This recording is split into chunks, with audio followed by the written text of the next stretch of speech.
mixed martial artist holding an undefeated professional record. 13 wins, no losses, 1 no contest. He stands 5 feet 8 inches tall, weighing in at 145 1/2 pounds. Presenting from Los Angeles, California, the #3 ranked featherweight contender in the world, Brian Tcity Ortega!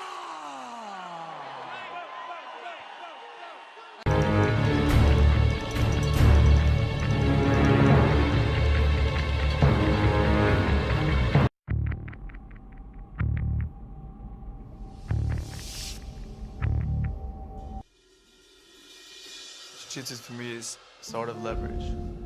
Started when I was 13, and now I feel like if it wasn't for Jiu-Jitsu, I wouldn't be who I am today. Probably in jail or dead.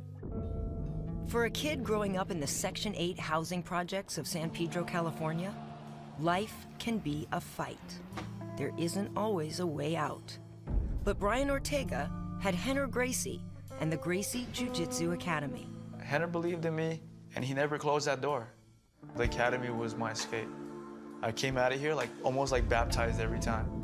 I would do something stupid, I'd come in here and I'd spar and I'd train hard, and I was baptized. But then to go right back to that same environment. There were times where he would come to the academy and I wouldn't see him for 2 or 3 months and then tell me that, one of his best friends was shot in a drive-by shooting in his neighborhood. I thought, man, he's either gonna get shot or he's gonna end up in jail. Where I come from, you don't want to be the guy that says, hey man, this thing that we did last week kind of has me feeling this way. But I wanted to vent out, I was like, man, all this bothering me. I got a guilty conscience.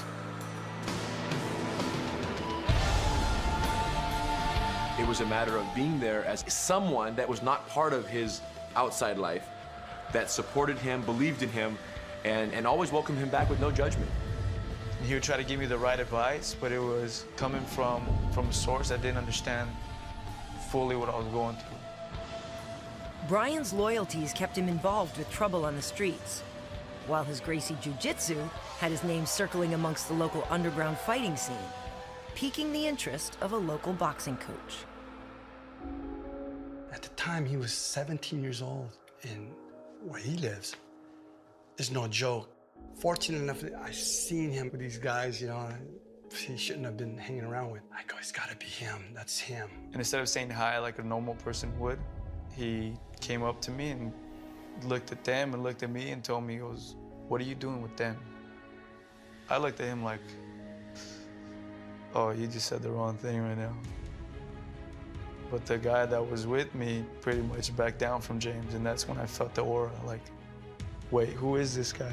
And why does this guy not want to mess with him? When I was younger, I had nice hair. I was a good-looking kid, too, but I was tough. I used to fight, for nothing. When Henner would tell me things, he really didn't understand from where I was coming from. Well, James was crazy, too, growing up. I asked around, and everyone was like, oh, all right, he's the OG. Brian seems something that's pretty much identical like me. There you go. Angle it. Nice. I've never met someone who made it out. This is someone who did everything, and now he's clean cut. Me and Brian have such a good relationship because it's not just boxing, it's about life. He becomes the first man to finish Frankie T-City, still undefeated! For Henner and James, they're the yin and yang. One's the stand up. Oh, big knee, huge knee! And one's the ground. Squeeze the leg, Brian! Yeah! One was the one that understood me from the streets, and one who understood me as the athlete, the coach, the teacher. I couldn't be more proud of him. Like my son grew up, but I think it's more like I was just a big brother. If you have somebody behind you that loves you, thinks about you, you do okay. It was Henner brought me here, and then James picked me up here, and all 3 of us just kept going higher. The journey is just not stopping.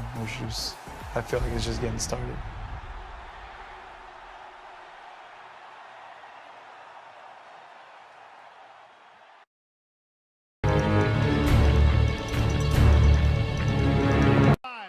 What do you think? Yes, please, go ahead. Everyone, like I said it before, I want to help children, I want to help the world, I want to help everyone. That's my calling here. And I just started the Brian Ortega Foundation to make and help the world become a better place. Situation. Would you say MMA saved your life? I would say the people around me saved my life. Not MMA.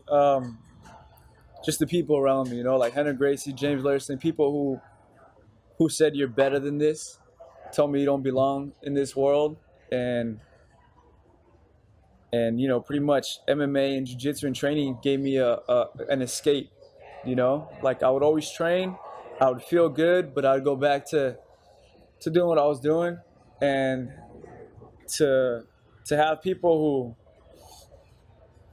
who constantly on me, you know, like I feel like that love wasn't really shown when I grew up, you know. It was like I chose to do something, and even they said, hey, don't do this, like I still do it, I still did it. They're like, okay, you know, like even my own dad was like, you're gonna learn. But versus these guys, like, hey man, come on, what are you doing? Like, come on, stop it. Hey, dude, they're constantly on me. I'm like, man, why are you showing so much love? Like, but now it's like, man, they seen what I couldn't see. And that was like, dude, you're better than this. You can do good things in life no matter what you choose, but don't throw your life away. And it's like that movie in Bronx Tale, right? It said that the most wasted thing in life, or the most, what they say is that?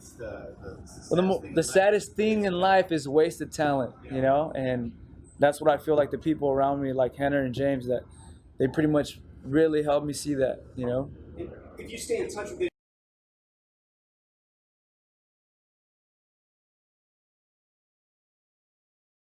about how, like, you're comfortable anywhere on the mat, and we're talking about like skills, right? Boxing, jiu-jitsu, but you also have this mental toughness that we've seen where even when the fight's not going your way, you don't seem to panic, you don't seem to.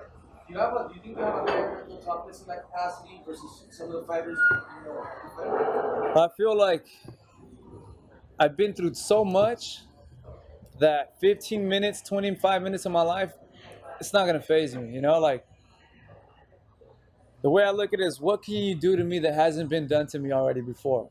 What are you gonna do? You're gonna beat me up, or you're gonna hit me in the face for 15 minutes? Like, I've been beat up worse than that in my life, you know? So the way I look at it is like,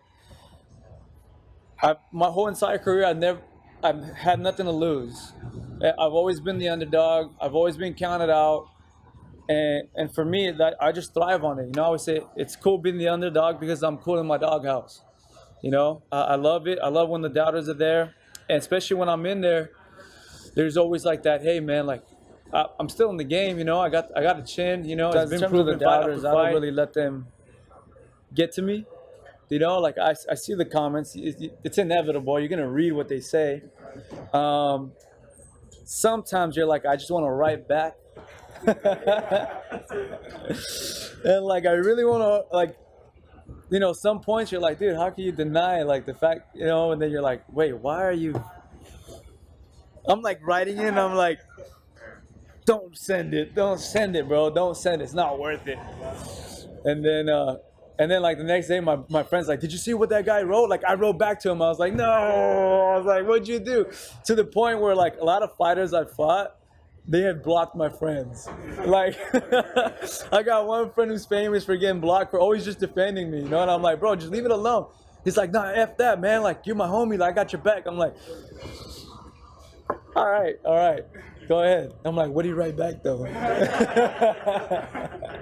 But it's cool, you know? I fall hype to it. But, I mean, other than that, it is what it is, you know? Like, no matter what you do in life, if you're doing something good, you're always going to have haters and doubters. So I just leave it at that. you're talking.